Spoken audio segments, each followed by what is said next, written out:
أعوذ بالله من الشيطان الرجيم بسم الله الرحمن الرحيم اعوذ باللہ من الشیطان الرجیم بسم اللہ الرحمن الرحیم رب اشرح لی صدری ویسر لی امری واحلل عقدۃ من لسانی یفقہوا قولی رب زدنی علما رب زدنی علما رب زدنی علما آمین۔ آج ہم سورہ بقرہ کی آیت نمبر 75 سے 82 تک کا مطالعہ کریں گے، اور ان آیت کو پڑھنے سے پہلے اگر ہم پیچھے کی طرف جائزہ لیں تو یہ میں پہلے بھی بتا چکی ہوں کہ سورہ بقرہ میں تقریباً 8 رکوع اور اس کے ساتھ تقریباً بلکہ 10 رکوع تک جو ایک سلسلہ ہے بنی اسرائیل کے ساتھ خطاب کا، تو ان 10 رکوع میں اللہ تعالیٰ نے بنی اسرائیل سے باقاعدہ ڈائریکٹ جو ہے وہ خطاب کیا ہے، اور اس سلسلہ خطاب کے بارے میں یہ بات اچھی طرح ذہن نشین کر لینی چاہیے کہ ان رکوع میں بنی اسرائیل کے خلاف ایک مفصل فرد جرم عائد کی جا رہی ہے، یعنی ان کو یہ بتایا جا رہا ہے کہ آپ نے ایسا کیا، یہ کیا، ہم نے آپ کو یہ انعامات عطا کیے اور پھر اس کے نتیجے میں آپ نے یہ نافرمانی کی۔ تو ان رکوع کا مطالعہ ہم پیچھے سے کرتے آ رہے ہیں، جس میں گائے کی بھی ذبح کرنے کا حکم ہوا اور اس پہ انہوں نے کس طرح سے کیا، اور جو بھی اگر آپ نے پچھلی کی آیات کو پڑھی ہوں گی تو انشاءاللہ آپ کو وہ ساری باتیں یاد ہوں گی۔ تو اس فرد جرم کے نتیجے، یعنی ان فرد جرم کو عائد کرنے اور اس کے نتیجے میں ان کو بنی اسرائیل کو اس منصب جلیلیہ سے معزول کر دیے گئے جس پر وہ تقریباً 2000 برس سے فائز تھے، اور اب ان کی جگہ ایک نئی امت مسلمہ یعنی امت محمدیہ صلی اللہ علیہ وسلم کا اس منصب پر تقرر عمل میں آیا۔ اچھا، سورہ بقرہ کے زیر مطالعہ جو 9 رکوع ہیں اس میں تاریخ بنی اسرائیل کے واقعات کے دوران ہم دیکھتے ہیں کہ تھوڑے تھوڑے وقفے کے بعد ایسی آیات آتی ہیں جو سلسلہ کلام کے اندر انتہائی اہمیت کی حامل ہیں، تو ان کو پڑھ کے ہمیں ایسا لگتا ہے کہ در حقیقت اللہ تعالیٰ امت محمدیہ کو بھی کچھ بات سمجھانا چاہ رہے ہیں۔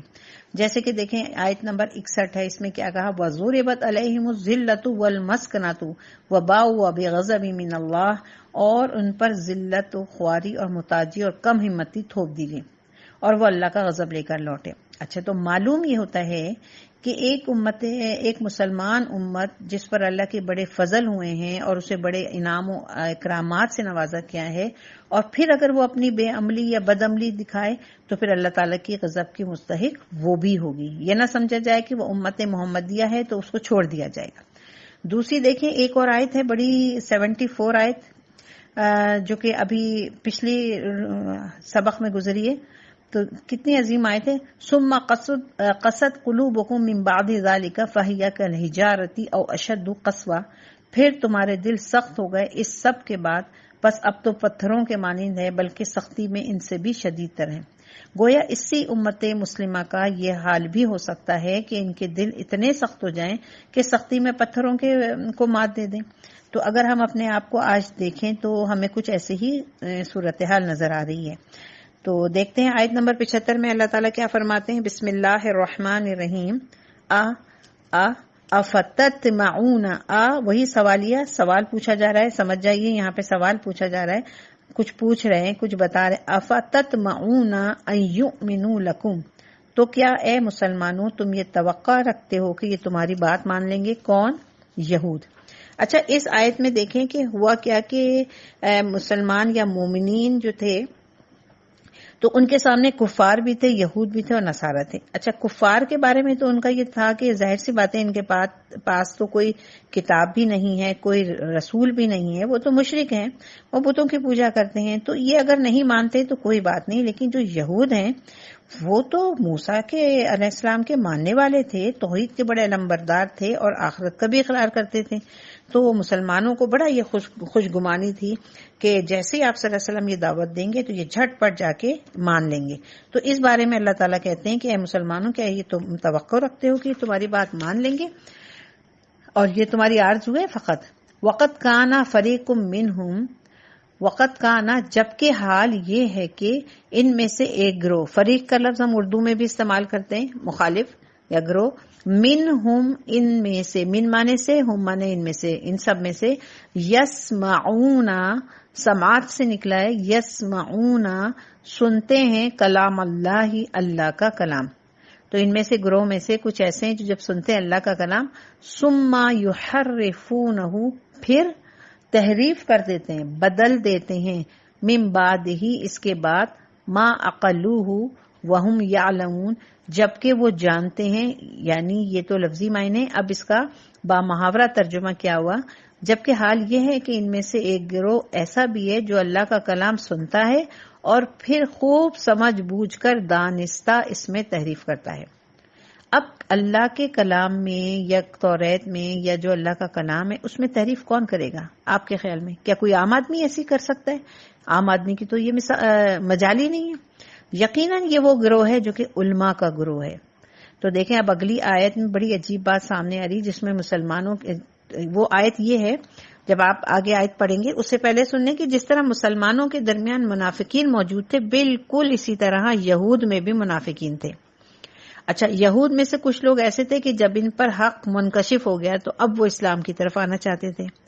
یعنی یہود علماء کو یہ معلوم تھا کہ نبی پاک صلی اللہ علیہ وسلم تشریف لانے والے ہیں، آخری نبی آنے والے ہیں، تو یہ باتیں انہوں نے اپنے نیچے عام آدمیوں کو بتائی ہوئی تھی. اب ان عام آدمیوں کو جب یہ باتیں معلوم تھی اور جب نبی پاک صلی اللہ علیہ وسلم کی دعوت پہنچی تو اب ان کا دل اس نبی کی طرف کھنچنے لگا، اسلام کی طرف جانے لگے. ان کا دل چاہنے لگا کہ ہم ایمان لے آئیں. ظاہر سی بات ہے ان کو معلوم ہے، اپنے علماء سے معلوم ہے ان کو پہلے سے. لیکن کیا ہوا کہ خاندان کو، گھر بار کو یا اپنے کاروبار کو، اپنے قبیلوں کو چھوڑنا ممکن نہیں تھا، جبکہ قبیلوں کی سرداری جو ہے کس کے؟ علماء کے پاس تھی. اب ایسے لوگوں کے دل کچھ اہل ایمان کے قریب آ چکے تھے. تو جب یہ لوگ اہل ایمان سے ملتے تو کبھی کبھی وہ باتوں باتوں میں یہ بات بتا دیتے تھے کہ ہمارے علماء نے ہمیں نبی پاک صلی اللہ علیہ وسلم کے آنے کی پہلے سے خبر دی ہوئی تھی. اب جب یہ بات ہو گئی تو پھر یہی لوگ، یہی یہود جب اپنے علماء کے پاس جاتے تو علماء ان کو ڈانٹ ڈپٹ کرتے، یہ کیا بے وقوفی کر رہے ہو، تم کو جو بات ہم نے بتائی تھی تم جا کے مسلمانوں کو بتا رہے ہو. اب تمہیں پتہ نہیں ہے کہ قیامت کے دن کیا ہوگا، جب اللہ کے سامنے حاضر ہوں گے تو وہ تو ہماری حجت ہو جائے گی، ہم تو پکڑے جائیں گے. تو آیت نمبر 76 میں دیکھیں کیا کہہ رہے ہیں، وَإِذَا اور جب، لَقُوا الَّذِينَ، لَقُوا لقاء سے ملنا ہے ملاقات، لَقُوا الَّذِينَ آمَنُوا تو جب ملتے ہیں جا کے، تو کچھ لوگ جا کے ملتے ہیں، قالوا آمنا تو کہتے ہیں ہم ایمان لے آئے. تو آمنو جب ایمان والوں سے کچھ لوگ ملتے ہیں، اہل ایمان سے ملتے ہیں تو کہتے ہیں کہ بھئی ہم ایمان لے آئے. ظاہر ہے ان کا دل اسلام کی طرف کھنچ رہا ہوتا ہے، کہتے ہیں بھئی ہم تو ایمان لے آئے. وَإِذَا خَلَا بَعْضُهُمْ اور جب خلوت میں ملتے ہیں، بعضهم الی بعض ایک دوسرے کے ساتھ، یعنی پھر جاتے ہیں اپنے جو لیڈر ہیں ان لوگوں کے پاس، تو قالوا تو کہتے ہیں اتحدثونہم تو وہ لوگ کہتے ہیں جو ان کے لیڈر ہیں، ارے تم یہ کیا بات بتا رہے ہو، کیا تم بتا رہے ہو ان کو وہ باتیں، بما فتح اللہ علیکم وہ باتیں جو اللہ نے کھولی ہیں تم پر، اللہ نے تمہیں جو یہ بتا دی تھی توریت میں، تم جا کے وہ مسلمانوں کو بتا رہے ہو. لیحاجوکم بہ عند ربکم، لیحاجوکم تاکہ وہ ان کے ذریعے تم پر حجت قائم کریں، عند بارکم تمہارے رب کے پاس، عند ربکم یعنی تمہارے رب کے پاس. افلا تعقلون کیا تمہیں عقل نہیں ہے؟ تم ذرا عقل سے کام لو. یہ حقیقتیں جو تورات کے ذریعے سے ہمیں معلوم ہے مسلمانوں کو مت بتاؤ. کیا تمہیں عقل نہیں ہے؟ ایسا بے وقوفی کا کام کر رہے ہو. اب ان کے اس مکالمے پر اللہ تعالیٰ کیا کہتے ہیں، کیا تبصرہ کرتے ہیں؟ آیت نمبر 77 اولا یعلمون ان اللہ، او آ مانے کیا، واو مانے اور، لا مانے نہیں. اب یہ ترتیب ہم اردو میں کرتے ہیں. اور کیا یہ، اور کیا، یعلمون یہ جانتے نہیں ہیں، ان اللہ یعلم جو کچھ اللہ جانتا ہے، ما یسرون و ما یعلنون کہ اللہ کو تو وہ سب معلوم ہے جو کچھ وہ چھپاتے ہیں اور جسے وہ ظاہر کرتے ہیں.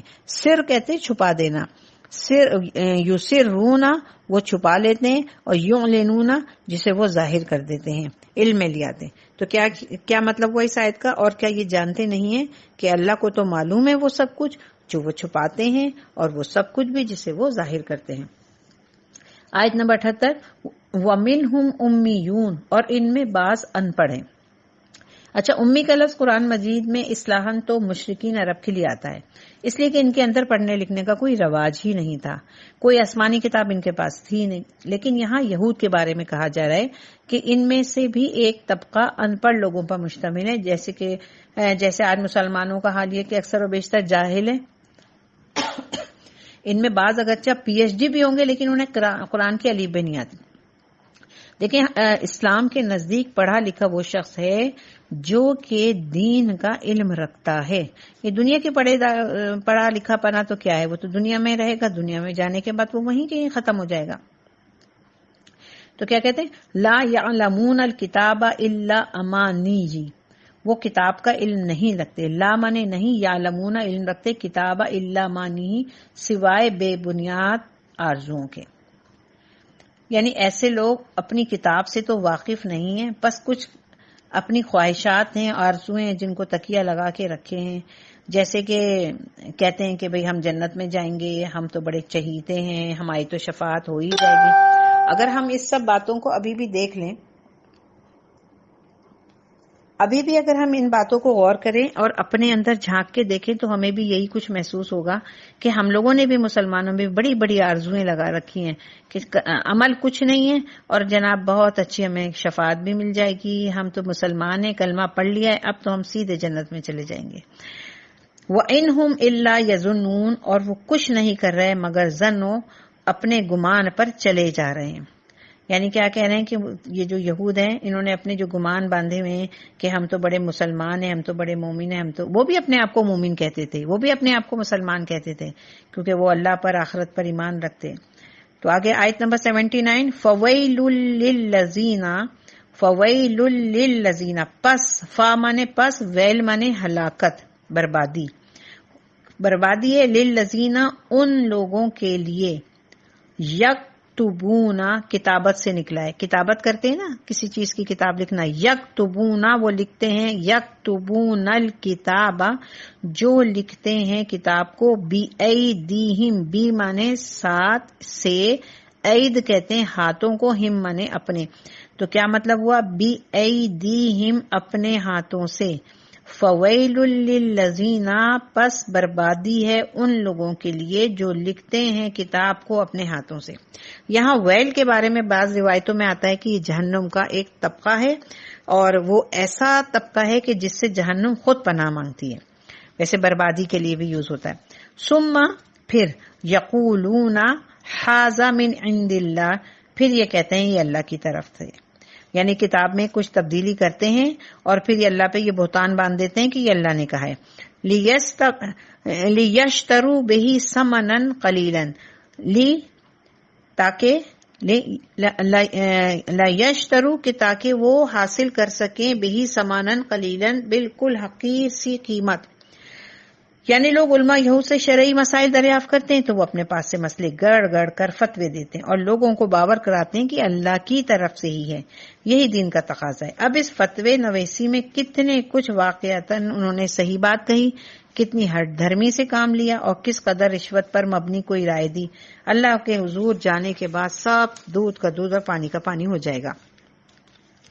فَوَيْلٌ لَّهُم مِّمَّا كَتَبَتْ أَيْدِيهِمْ، تو ہلاکت اور بربادی ہے ان کے لیے اس چیز سے جو ان کے ہاتھوں نے لکھی. وَوَيْلٌ لَّهُمْ، اور ان کے لیے ہلاکت ہے، بار بار ویل ویل، ہلاکت ہلاکت آ رہا ہے. مِّمَّا يَكْسِبُونَ، اور ان کے لیے ہلاکت اور بربادی ہے اس کمائی سے جو وہ کر رہے ہیں. یہ فتویٰ فروشی، یہ دین فروشی کا جو سارا دھندا ہے، اس سے وہ اپنے لیے تباہی اور بربادی مول لے رہے ہیں. اس سے ان کو اللہ تعالیٰ کے ہاں کوئی اجر و ثواب نہیں ملے گا. اب ان کے یعنی اب آگے ان کی بعض امانی کا تذکرہ ہے. امانی کہتی ہیں امیدوں کا گمان ہوگا. آیت نمبر 80 دیکھیں، وقالو، اور کہتے ہیں. اب یہ سب کرنے کے بعد یعنی جب کوئی مسئلے مسائل لے کے آتا ہے، شرعی مسئلے لے کے آتا ہے یہود کے، ان کے اپنے لوگ، تو وہ ان کی منشا کے مطابق فتوے دے کر اور دنیا کماتے ہیں. پھر اس کے بعد کہتے ہیں یہ اللہ کی طرف سے. تو اللہ نے اس پہ ان کو کہا کہ تمہارے لیے بڑی ہلاکت ہے. اللہ فرماتے ہیں پھر وقالو، اور کہتے ہیں لن تمسنا النار، لن منے نہیں، ہرگز نہیں. تو ہرگز نہیں، تمس، مس کہتے ہیں نا، مس چھونا، اردو میں بھی ہوتا ہے نا مس لفظ، ٹچ کرنا، چھونا. تمسنا النار کے نامانے ہم، یعنی ہم کو نہیں چھوئے گی آگ، الا سوائے ایام یوم کی جمع، معدودہ کہتے ہیں محدود یعنی گنتی کے چند دن. تو وہ اب کیا کہتے ہیں، یہ سب کام کرتے ہیں اور اس کے بعد بڑے آرام سے، ان کو بڑی خوش گمانی ہے، اور وہ یہ کہتے ہیں کہ ہمیں تو آگ ہرگز نہیں چھوئے گی سوائے گنتی کے چند دنوں کی. گویا صرف دوسروں کی آنکھوں میں دھول جھونکنے کے لیے ہمیں چند دن کی سزا دی جائے گی. یعنی وہ سمجھ رہے ہیں کہ ایسا کوئی منظر ہوگا قیامت کا، اور ظاہر ہے اللہ تعالیٰ کو دوسروں کو بھی دکھانا ہے کہ ہم نے گوشالہ کی پرستش کی تھی تو ہمیں آگ میں تو ڈالنا پڑے گا. ان کو معلوم تھا یہ، تو صرف تھوڑے دن کے لیے دوسروں کو دکھانے کے لیے ہمیں آگ میں ڈالیں گے اور پھر ہمیں نکال لیں گے. استغفر اللہ، کیا گمان ہے ان کے. قل اتخذتم عند اللہ عہدا، ان سے کہیے کیا تم نے اللہ سے کوئی عہد لے لیا ہے. آپ صلی اللہ علیہ وسلم سے مخاطب کر کے اللہ تعالیٰ فرما رہے ہیں ذرا ان سے پوچھو کیا تم نے کوئی اللہ سے کوئی عہد لیا ہے، کیا اللہ نے تم سے کوئی قول و قرار ہو گیا ہے کہ ہم تمہیں آگ میں نہیں جلائیں گے. فلن یخلف اللہ عہدہ، کہ اب اللہ اپنے عہد کے خلاف نہیں کرے گا. تقولون علی اللہ، تم اللہ کے ذمے وہ باتیں لگا رہے ہو، ما لا تعلمون، جنہیں تم نہیں جانتے. اب تم کیا کر رہے ہو، یہ اللہ پر ایسی ایسی باتیں لگا رہے ہو. اپنی طرف سے تم نے اللہ سے کوئی اگریمنٹ کر لیا ہے کیا کہ وہ تمہیں آگ میں نہیں ڈالے گا اور تمہیں بالکل آزاد چھوڑ دے گا. یہ سب کیا تمہارے گمان ہے. آیت نمبر 81 دیکھیں. بلا، کیوں نہیں، من کسب سیئۃ، کیوں نہیں جس شخص نے جان بوجھ کر ایک گناہ کمایا. لیکن اس سے مراد کبیرہ گناہ ہے، صغیرہ نہیں. سیئۃ کی تنکیر تفخیم کا فائدہ بھی دے رہی ہے، یعنی کہ جو لفظ ہے یہ عربی میں یہ بڑی کے ذکر میں آ رہا ہے، تو یہ کوئی بڑے گناہ کی بات ہو رہی ہے.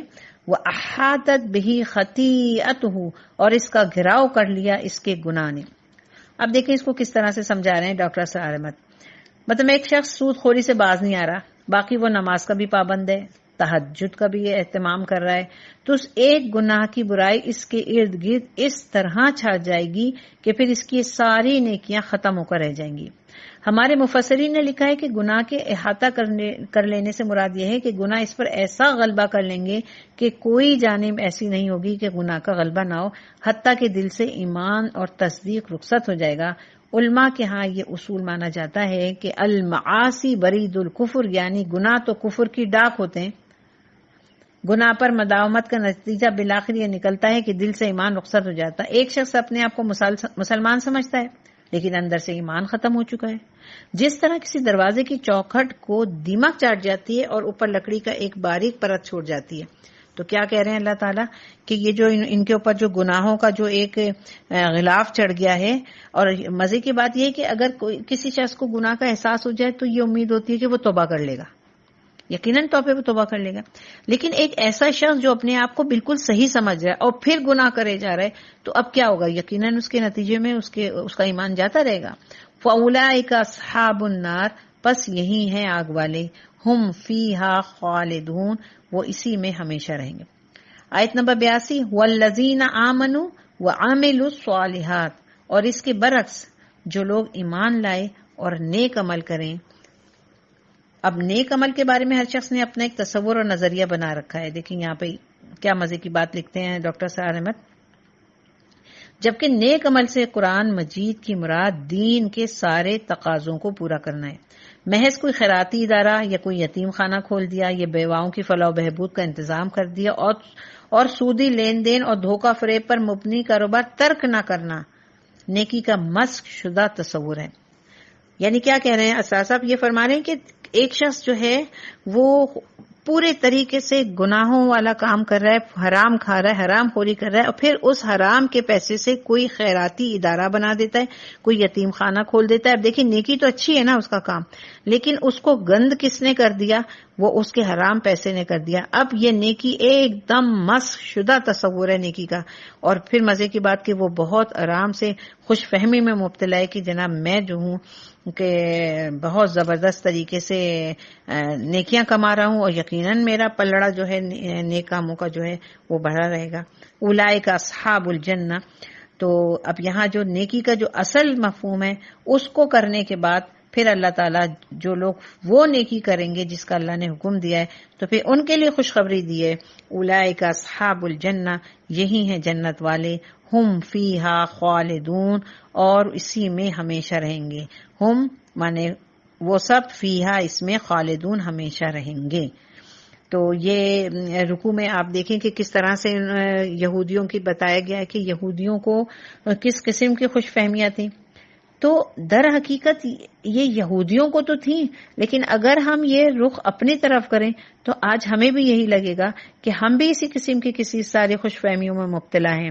ہم نے بھی نیکیوں کا، ہم کوئی برے کام جو اللہ نے منع کیے اسے چھوڑنے پہ راضی نہیں ہیں، سود کو چھوڑ نہیں سکتے، رشوت کو چھوڑ نہیں سکتے، جھوٹ سے ہمارا بہت زیادہ دوستی ہے، یارانہ ہے، اور پھر سارا کاروبار جھوٹ پہ مبنی ہے، اور اس کے بعد ہم لاکھ 1.5 لاکھ روپیہ خرچہ کر کے نیکی کے لیے کوئی پانی کا کنواں کھدوا دیتے ہیں یا کوئی یتیم خانہ کھول کے کوئی مسجد بنا کے سمجھتے ہیں کہ اب ہم اللہ کے یہاں بالکل پاک صاف ہیں اور وہاں چلے جائیں گے، تو جائیں گے تو اللہ تعالیٰ ہمیں جنت میں خوشی خوشی بھیج دیں گے۔ تو اس قسم کے نیکی کے تصور سے بچنا چاہیے، نیکی کو بچانا چاہیے، جیسے کہ ہم اپنے فرنیچر کو بچاتے ہیں دیمک سے یا اپنے لوہے کی چیزوں کو بچاتے ہیں زنگ سے، تو یہ جو برائیاں ہیں وہ ہماری نیکیوں کو زنگ کی طرح سے اور دیمک کی طرح سے کھا جاتی ہیں۔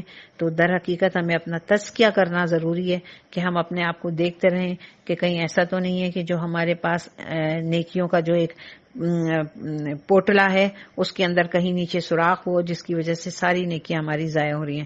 اللہ تعالی ہماری نیکیوں کو، ہمارے نیک اعمال کو قبول کرے اور ان کو ضائع ہونے سے بچائے۔ السلام علیکم ورحمۃ اللہ وبرکاتہ۔